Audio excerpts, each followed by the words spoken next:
right, I think we can start up. So, today we're going to talk about how we can create our own custom bindings for Azure Functions, both triggers and outputs as examples, and I think we'll just start diving into it. Beforehand though, we want to shout out our sponsors. Great thanks to everyone making the conference possible. It's been a super fun 2 first days, and I'm expecting the rest to be the same.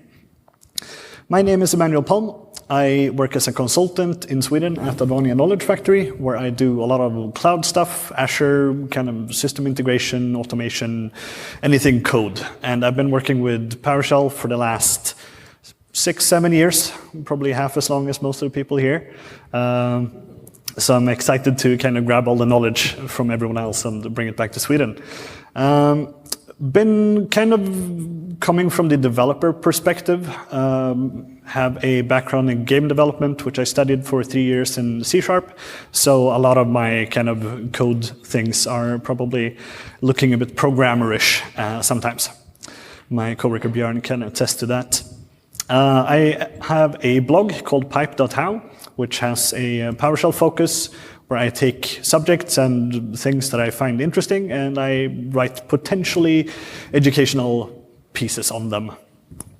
I make modules. I have a few like open source modules. I have a few Git repositories with stuff, and not a lot of downloads, but a lot of small tools and things. I also play a lot of Dungeons & Dragons, love baking. I had to add a coffee because I talked to Jaap the other day and realized I am also a coffee nerd, so it's in there. And then I also play disc golf, running around in the forest, kind of throwing frisbees. Before we get into it, and the how and the what, I'd like to just kind of set why we would do this. So creating Azure Function custom bindings has, for me, come down to kind of 2 decisions. It's the platform and it's the language. So for the platform, we are kind of bound to Azure Functions, obviously. But for the language, we need to have a kind of situation where we want to be versatile. We want to have a support for multiple languages. We want to maybe have support for Python and PowerShell and C# and something, and share that code. Because if we're only running PowerShell functions, then we might as well use modules. If we're only writing C# functions, then we're only kind of using NuGet packages and such. So when we have a situation where we want to support multiple languages, then this is a good solution, or a solution. And this it can be if you have an organization which kind of on a regular basis might acquire other companies and you expect those to integrate to some of your platforms, some of your tools, then that's maybe, if everyone's using Azure Functions, that could be a scenario. Another could be if you have an organization or a company that provides an API service and you expect a lot of customers to integrate with your API. If you're a Microsoft kind of friendly organization, then maybe publishing a binding for your API is a good alternative. The agenda for today looks as follows. We are going to have a quick intro to Azure Functions as a service. I'm going to assume that most of you are at least familiar with the service, what it is, but we're going to have a quick baseline overview. Then we're going to talk less quick introduction to Azure Function bindings, see what they are, the different varieties, and we're going to dive quickly into Azure Web Jobs, which is a very weird other thing that I wasn't even familiar existed 1 year ago. And if you're not, don't worry. We have a demo, a couple of demos kind of after each other sequentially. And we're going to first write take a look at a output binding. I wrote a very simple example for outputting anything from an Azure function to Discord in the form of text, so we can write to a text channel. And then we're going to also write take a look at a trigger for an RSS feed. So monitoring an RSS feed and triggering on new posts to that feed. And then we're combining those. Both of those are written in C#, but we're going to combine the examples here and take a look at using them in both C# and PowerShell to monitor an RSS feed for updates and then posting them to Discord. Then hopefully we have a couple of minutes at the end for a recap and questions. So, Azure Functions. Azure Functions is a way for us to run serverless code. We can skip kind of the boring infrastructure. We don't need to care about patching our servers. We don't need to care about the dependencies of our platform. And for me, who kind of enjoy writing the code, not so much about the infrastructure always, it's just a perfect service. We also get scaling and a lot of cool stuff on top of this. So we get a very cheap service which can run a lot of serverless quick code for us in the form of kind of an API or an integration. It's language agnostic-ish in the sense that it has a lot of different built-in languages, but you can actually extend this if you want to support a language that isn't built in or provided by Microsoft in the form of writing your own handler, although that's kind of out of scope for today. Then we have the bindings, which is in scope for today. We have built-in integrations. I'll say built-in with the quotes because they're not necessarily built-in. We'll talk about that. And those come in the form of integrations to other Azure services, often provided by Microsoft, but there are also some to external services like SendGrid, Twilio, some other stuff. And we have also to EventGrid, which lets us kind of do whatever in Azure, really. Azure Functions is also WebJobs SDK as a service. And this we'll get back to. I put it here to confuse you for a few minutes. Then Azure Function bindings. We have a few different varieties here. We have an input binding, so I decided to visualize this by making it an airplane kind of arriving at an airport. So if we think of our Azure Function as an airport, we have a plane kind of arriving, bringing some packages, some data with it that we can read from. We also have an output. We have output bindings that are airplanes kind of departing from this Azure Function airport, and we can send data off to other country services out there. We also have a trigger, which I realized I wanted to represent with the lightning, and suddenly the airport analogy kind of dies, because I'm not sure the lightning wants to strike the airport, so...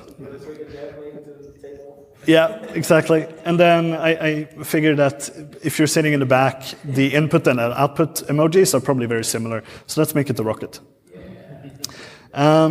We have, together with this, something called extension bundles, which is, if you've been using the VS Code extension for Azure Functions, you might have already used this without knowing. It scaffolds this kind of template function for you and registers the bundle automatically. This bundle has a lot of the bindings included, some of them listed here, where I've now visualized them as above. And we can see that we have, for example, the storage blob kind of supporting both triggering on a new item. We can output to it, we can input from it, read from it. We have the table, which we cannot trigger from, but we can output and read from. And a lot of different versions here. There are other bindings too, but I figured we wanted readable, not complete. There's also something at the bottom, which has a magic sparkle. The durable functions. These are technically bindings. It's a way to run stateful functions instead of stateless, so you can kind of keep track of what's going on or run integrations to monitor other services or wait for approval or fan out, fan in kind of patterns. But this is not what we're talking about, but these are technically bindings as well, included in the extension bundle. If we want to write our own custom bindings and register them, we cannot do so with an extension bundle. We have to unregister our extension bundle, and we have to register each binding that we're using that isn't built in, like the HTTP one. We have to register it manually.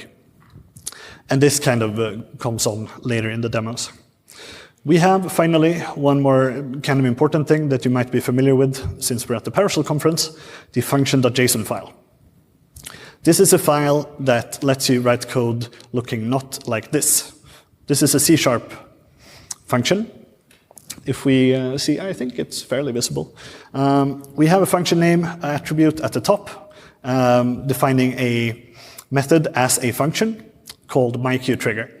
At the kind of one parameter, it's attributed with the QTrigger attribute, which takes a couple of parameters for the queue that it's monitoring, called messages. We have the connection for the app setting which holds the connection string, and we have it defined as a string, which is the input, the queue item. If you look at this, you might be familiar with it. How many here have written any type of C# Azure function? Yeah, okay, just a couple. That's fine. This is more like probably what you're used to. And this is the function.json file. So if we take a look at this, we can see that it has the same data, it's just formatted differently. We have the name, the queue item, we have the type, it's the queue trigger, we have the input, the direction, it's a trigger, so it's either in or out in the direction, but they can be both input and/or triggers. And if we map between them to visualize a little bit, if you're not confused yet, now you might be. So we have small disclaimer on the yellow one is that the name of the function is not actually the script file, it's rather the folder that the function.json lives in. It's just my preferred way of writing functions to kind of name them the same as the folder. We also have something called web jobs. So now we can kind of clear up that weird service. This is an app service feature. How many here are familiar with web jobs? Yeah, it's about as many as I expected. That's good, because I wasn't. It's an app service feature which lets you, actually, if you've been to the Azure portal and you've kind of browsed into a web app or an app service kind of flavor, Function app is one of those flavors, but it might not have this setting necessarily. But you have a left side menu. On this left side menu, you have a lot of options. You have the configuration, you have identity, authentication, all this. But one of them, depending on the flavor, might be web jobs. This is a feature for you to run programs or script in the context of your app. This lets you kind of do background processing, batch processing stuff, but this is something that was developed before Azure Functions was a thing. This is actually what Azure Function builds upon. And also slightly replaces for the most part. I would say most of the cases, or all cases that I've come upon, have been possible to solve with Azure Functions, and I haven't really been needed to dive into web jobs, which is also why I didn't know it was a thing. There is a table, kind of a comparison thing for certain scenarios where Microsoft provides on the docs a small, slim scenario where you might be wanting to use this instead of functions. But if you haven't needed to use it yet, you probably won't. But there's an SDK, a software development kit, kind of a compiled API for us to write extensions on top of this. Extensions is, for this, what bindings is to Azure Functions. So bindings is actually, for the context of Azure Web Jobs, called extensions. That's also why it's called an extension bundle. It's a binding bundle that we register all bindings in. And these are compiled library files. These are NuGet packages that are kind of put on a NuGet feed. And we can, when a binding bundle is registered, all these packages are kind of pulled down as a whole. When we register them manually, we do so using NuGet references in a CS project file. And that's why it's called Web Jobs SDK as a service, because that's what it is. It builds upon the same platform as Web Jobs, kind of hidden in the background, and we don't need to care about that. We just build our functions, but it's built upon this thing, which is extensible, so we can write our own stuff. Today, we're going to take a look at the Discord API real quick, because we're building a binding for it. If we look at the top left, might not be super visible, but it's called, it says content. There are 3 fields here that we need to provide to a simple webhook API. The content is the message that we're sending, a string to the text channel. We have a username for the kind of fake bot that we're using for Discord. Discord is, if you are not aware, a kind of open communication platform for communities, free to use. There's a PowerShell server that you might want to check out. And for writing this, there are 3 fields. So we have the content, we have the username, which is optional. together with the avatar URL, which is also optional. But we're going to kind of assume that the user wants to provide all these for the binding. So we're not doing a lot of error management, error handling, and stuff validation in this demo. We're just taking a look quickly at the API. This is how it would look in PowerShell. So we have a hash table kind of defined with some splatting parameters for invoke REST method at the bottom. And at the top, we can see that we need a URI. This is copied from the Discord client. It connects with an ID to the channel and a token for authentication. We are going to post this in the form of JSON to this webhook, and that's going to post to our channel. So I figure we can just quickly explore the API for a moment. And I have some cheat code here at the bottom. So we're going to copy exactly the code that you saw in the slide just now into the terminal. Windows terminal here in PowerShell. And it's not going to work because we don't have the ID and the token yet. Might be able to like zoom here. There. So first of all, we need to head into Discord. This is, no, thanks. We have a Discord server. I just created this. It's free, everything very simple. So I'm going to go into the server settings where there is an option called, a menu option called integrations, where you have the webhooks. And here you can create a new webhook. One is called SpideyBot here. I can remove this, or I can go into this and create a new one. I have created one. It's just a simple step. If I do this, it's going to create a new one, for example. But we're going to copy this webhook URL by this button, and I can call it something. But we're going to override this anyway. So I don't need to care about it so much. Exit out, and we're going to just jump up a little bit. Replace our URI that we copied. Paste it in, and it looks like that. Discord.com API webhooks. My channel ID is what I guess, and then some type of authentication token. And if we run this now, you can see down here that we got hello from PSConf. It's a very simple API, specifically to this tech channel, specifically to this server, but it works. It has the authentication done. We don't need to kind of validate anything. I have, as you see, kind of named it PSConf DemoBot, said the content, and stolen shamelessly the profile picture from Twitter. Hopefully I'm not sued for that. If we just jump back into the slides, we can see how we would build this as a binding. So let's see. Jump. So a Discord output binding would require us to write 4 classes in C#. I'm going to split this into 4 files. And first of all, we're going to have one called Discord binding. This defines as an attribute. It's going to inherit the attribute from the attribute class. And it's going to define kind of the data that we want to store during the setup, the configuration for our binding. We need to set the webhook URL that we copied. We need the username, and we need an avatar for the bot. So these are kind of the values that we want static. We want the message to be dynamic, but those are kind of the 4 data points that we require for our integration. We need another class called the Discord Async Collector, implementing the interface Async Collector. Interfaces is kind of a sort of way to implement a contract for your class to make sure that we fulfill certain behavior or functionality.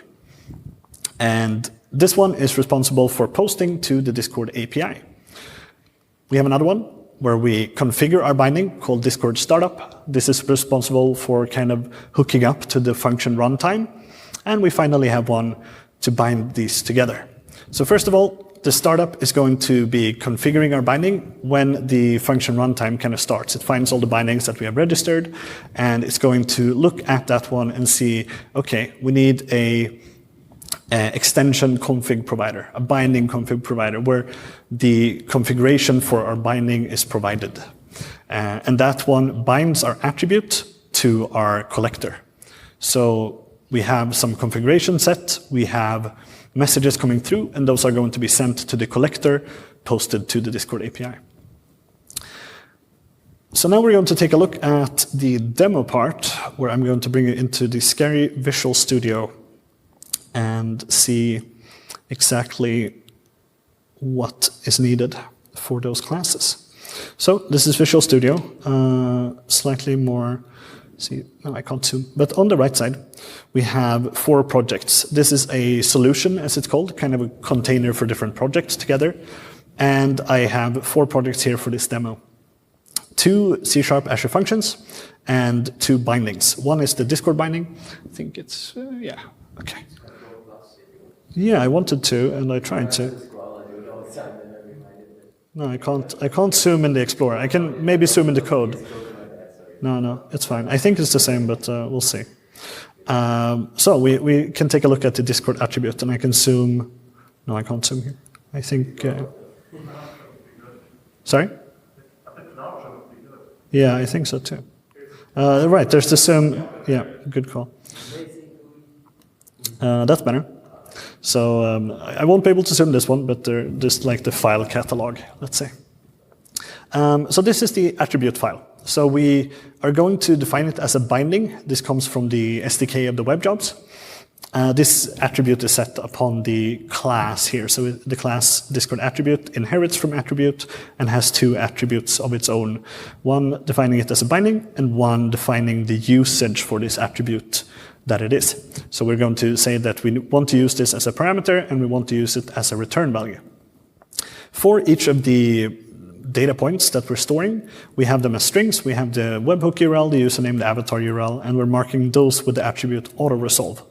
We have a few options here for kind of defining the input for our binding.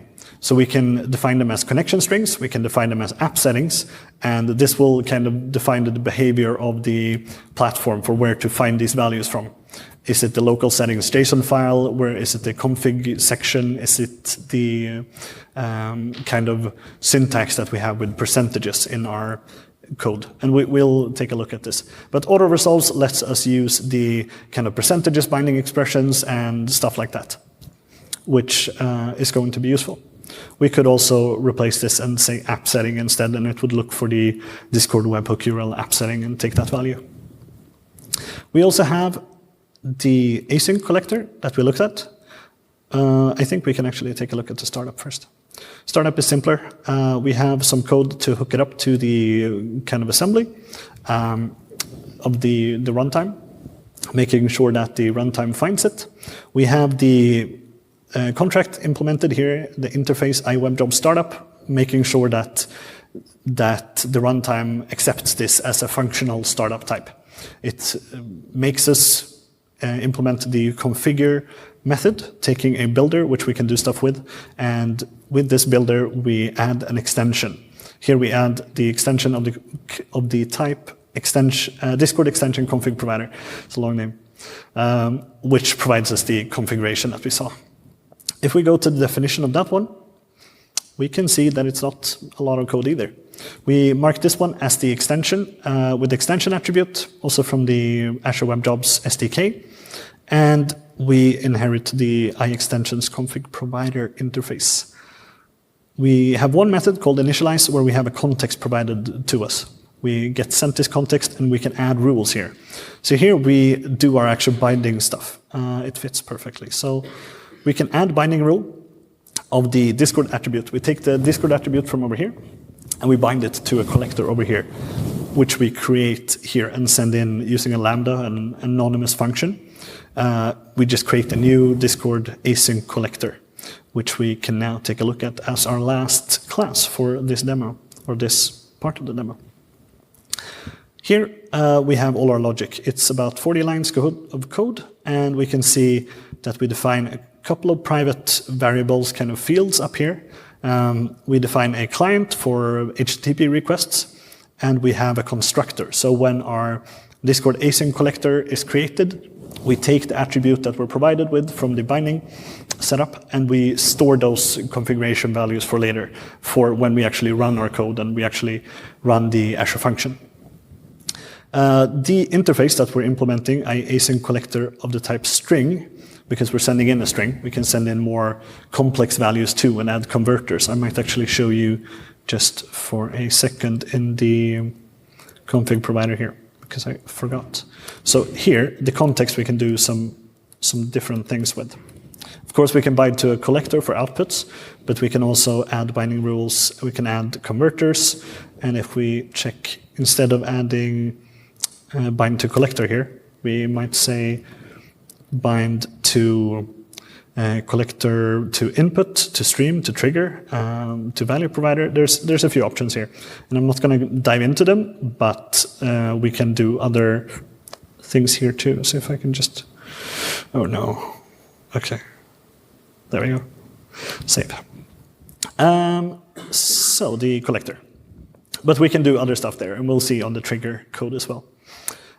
We have two methods here. We have an add async and a flush async. And if you are used to PowerShell, you can compare these to kind of a process block and an end block. So for every single item that comes to the collector, it's going to run the add async. And for every kind of batch that is done, it's going to flush. So we can either take all the items, add them to a collection, and then flush them out at the end, or we can post them to Discord one by one as they come, which I've done here. We take the JSON serializer, serialize the message to an object, just like the PowerShell code we saw earlier. We make it into string content needed for our client, and then we post it to the webhook URL with the UTF-8 encoding and application JSON format. So that's what this one does. But before we kind of look at the using it, I want to show you the trigger as well, at least a few parts, and see how they vary. We can see here at the right that there are some more classes, so we're not going to dive deep into all of them because triggers are more complex, but we can look at the startup and see this one looks the same. We can look at the config provider and see that this one looks almost the same, but instead we bind to a trigger here, where we provide a Rss Trigger binding provider. So we have a lot of classes implementing these interfaces that the platform requires of us. And some of them are not very interesting, they're just there, and some of them have actual logic to them. We want, and we do, take a name resolver here using dependency injection. So the platform provides us with a name resolver that we can use later. The name resolver has some functionality to be able to handle no, not that one, attribute. Stuff like this. So auto-resolving default values of strings and such. So we can look at the attribute here for the trigger instead and see that it also just has 3 values. It looks pretty much the same. We're not using a return value up here, but we also have a default for our table connection string. Because the RSS trigger is going to monitor an RSS feed, take all the posts there, and then continually add them to a storage table which the function already is deployed to. It's the same storage account that it connects to. And by default, we don't need to configure it to anything else, but we can. And by this, we can also track which posts are new and which are old to this feed. So we know kind of what we're expecting there. We have a few more classes here. So if we go in here, we can see that we create a RSS binding provider. This one has some code to try to create a binding, which we do if it's not null, if it matches some stuff. And I want to show you one final thing down here. So we create something called a listener. For triggers, we need to kind of decide when to trigger our function. That code has to listen for something, or rather monitor something else. So we create a Rss Feed Listener here, which we're going to check out here. This has the bulk of this binding code. So we have an interval of 1 minute, where during the start async, it's going to try to create a table if it doesn't exist. It's going to fill it up with everything it finds right then if it didn't exist. If it did exist, then we're going to get an error, and we want that because we don't want to fill it every time. Then, until it's cancelled by the kind of platform, sending a cancellation token, we're going to search and add everything we find at that RSS feed to a table. We're going to check, did we find any new posts? Is it larger than 0? Then we're going to try to execute our Azure function with some data, finding the posts that are now new. And then we're going to delay this until it wakes up again and does something. So that one has a 1 minute kind of interval, very quick and simple. But you can do that as you wish. And we're not going to dive deep into this, but it's a very simple function to kind of create our monitored feed and add some posts. But let's instead see how we can look at these. So in the C# code here, not that one. We can see here that I actually use project references in this project. I have 2 projects, one project reference and one NuGet package reference to a custom Azure artifacts feed, which is included in this code. All this code is on my GitHub at Palm Emanuel, and you can find it later on at the conference repo as well. So here we can see that we have a function. This is in C#, and we're going to check in PowerShell in a little bit. So we have a RSS to Discord function. I'm going to call it run here, and it has 2 kind of parameters or 2 bindings. See if I can maybe just give it like a little bit less zoom. 160, something like that. Is that still readable, hopefully? We have a Rss Trigger where we give the feed name, we have the feed URL, and then we know that we had a default value for the table connection string, so we're not going to touch that. That connects to the Azure Web Job Storage, which is the kind of platform storage that the function app has been deployed to. Then we have the Discord attribute here, which we can configure right away like this, or we're going to see how we can use app settings in the PowerShell example instead. And we just provide it with the same stuff. But we have here, of course, now I copied something else, so let's go back and just take this one again. So we take the webhook from earlier, and we're going to paste that into our code. Save that, and then we're going to see how this works in practice. So this is the code for the function. It just appends, formats all the posts into kind of one message to say this is the new posts that we found, and it's going to use this RSS post class and type that we have in our binding module. But we won't be able to use that in our PowerShell thing in the same way. So we'll see how that looks. So if I start this app now, I have configured it as the startup project in Visual Studio by right-clicking it and setting it there. We're going to get a console app that's going to start up with the function core tools, and it has already, for me, started a local Azurite storage emulator when I started Visual Studio here. So I have all this locally. It's not bound to any deployed storage account or anything. And hopefully, if we see here, it's going to start up our Azure function. So this is now going to set up all the bindings. It's going to find that we have an RSS binding. It's an Rss Trigger binding, a Discord binding that we both have project references to the actual projects that we looked through. We have a secrets file configuration, it says. So we have a local settings JSON, basically, which we can actually also take a quick look at. This one. It does not hold any secrets, really, but it has a feed URL to a feed for testing called Lorem RSS, which I found, which is super good. It updates every minute with new posts, so it's perfect for a demo. And we're going to see here that to this channel, our PSConfEU bot has now posted a bunch of RSS new posts from the feed and formatted that into one single message with all the new posts. And this is because I already had the table existed on my computer and in Azurite in the development storage here. If it was a completely new storage, it would have created the table, found those 10, kind of put them in there, not notified the function, but then after a minute posted a new one. So that's how it looks in C#. But what about in PowerShell? What about less confusing languages? So jumping over to VS Code, I have the same file catalog open here. We have instead one of the folders, one of the projects that wasn't visible in Visual Studio is called PowerShell Function. It's in the same repo and everything. Here we have a local settings JSON file, which has some more configuration. Here we have the webhook URL, we have the bot username, we have the PSConf avatar URL, and before forgetting, I'm going to post in the webhook here as well. So we can now run this, or can we? We need to register our bindings. But in C#, we could do that using the CS project file. And that's where it gets a little bit confusing, because we don't have that in PowerShell, do we? At least I thought we didn't.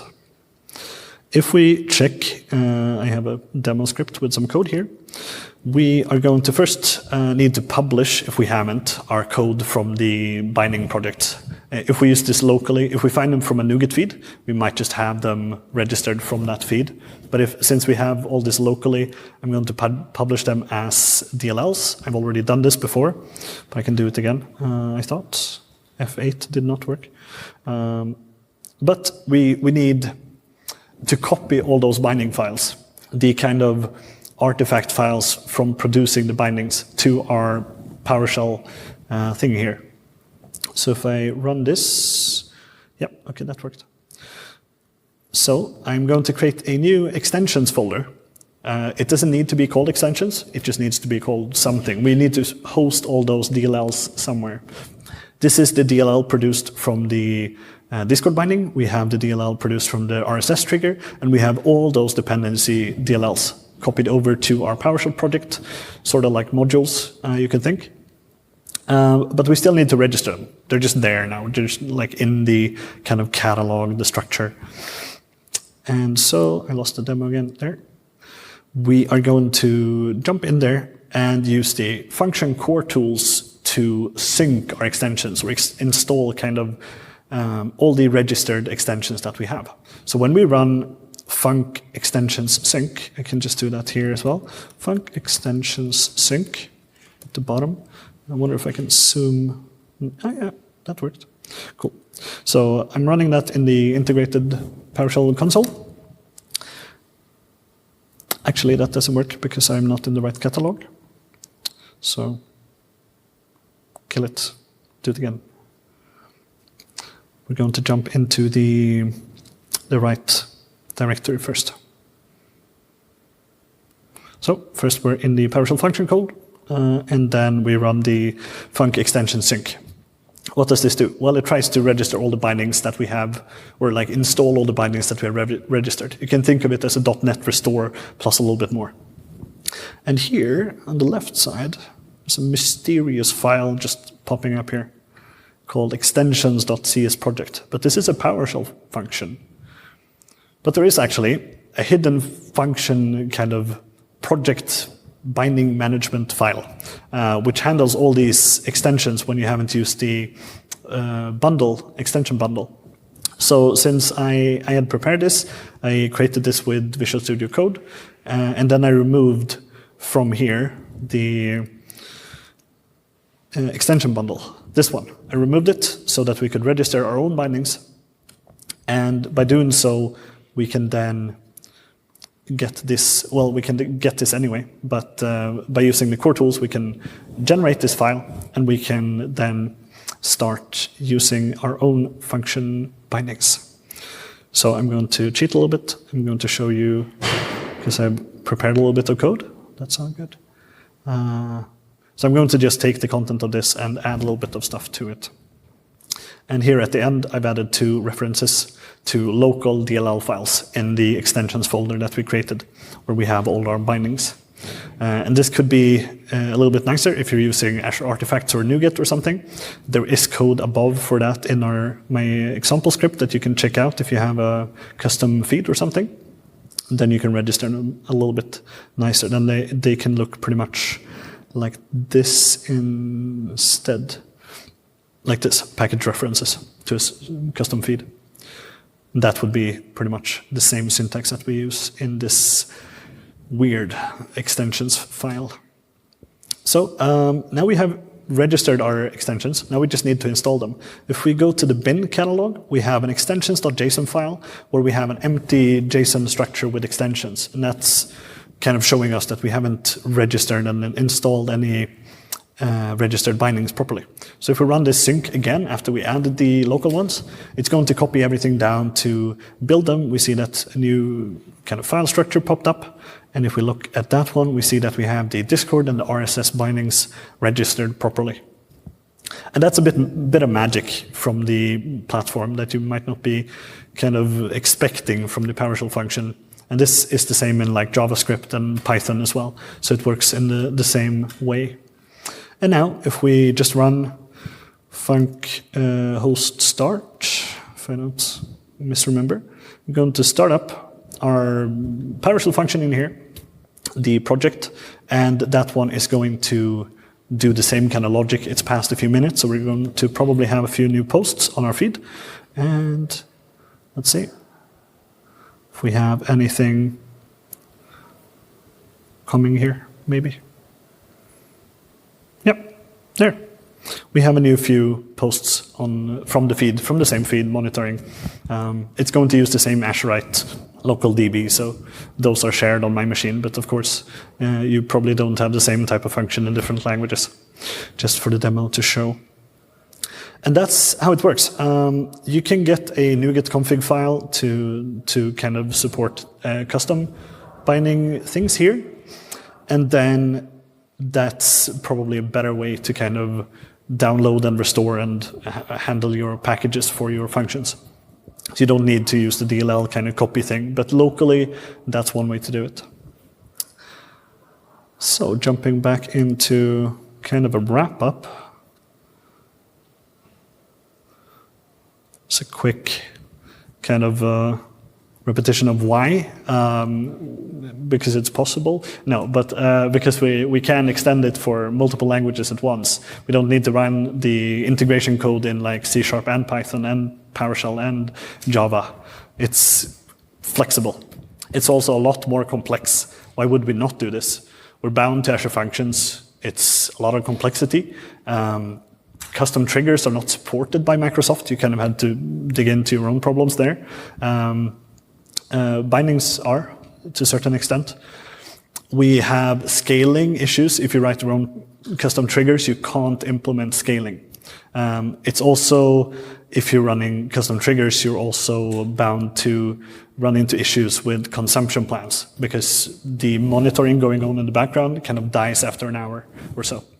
So there are some limitations, but I think it's a cool opportunity to for kind of slim scenarios to write your own integration logic and provide it for people already using the platform.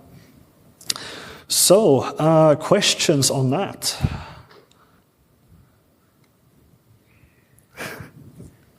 Yeah? So, this looks quite complicated to me. Yeah.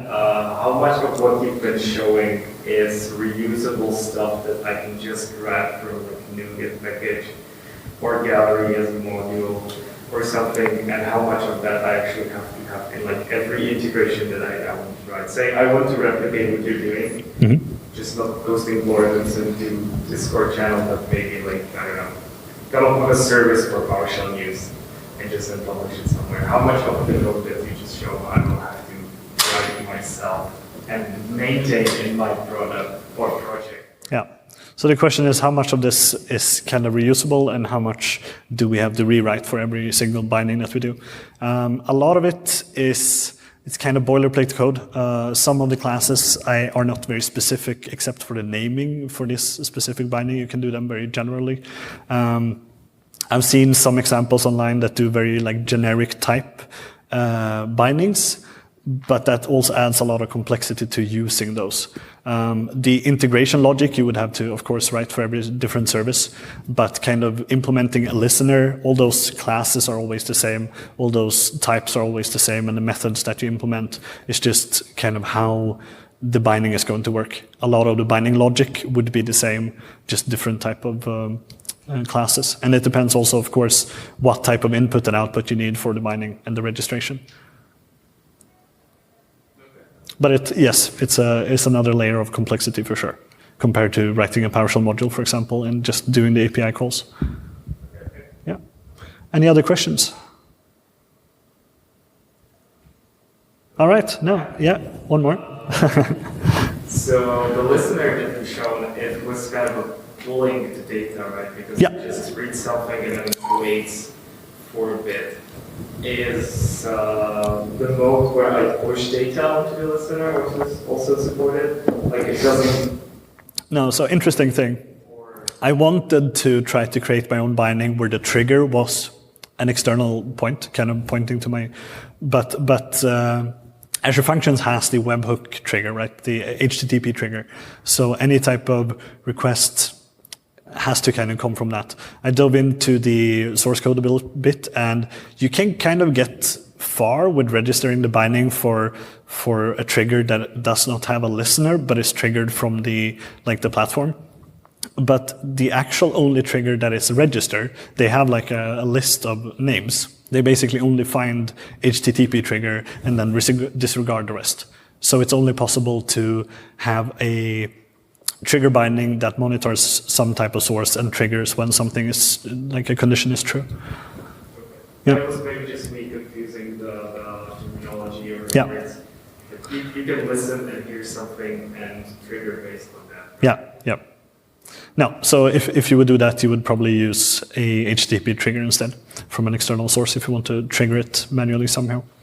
But was one thing I wanted to say. Most of the time you also have the option, if you're working with Azure, to actually use an event grid event instead for a lot of custom stuff. So this is just kind of an option out there. All right. Thank you very much for coming.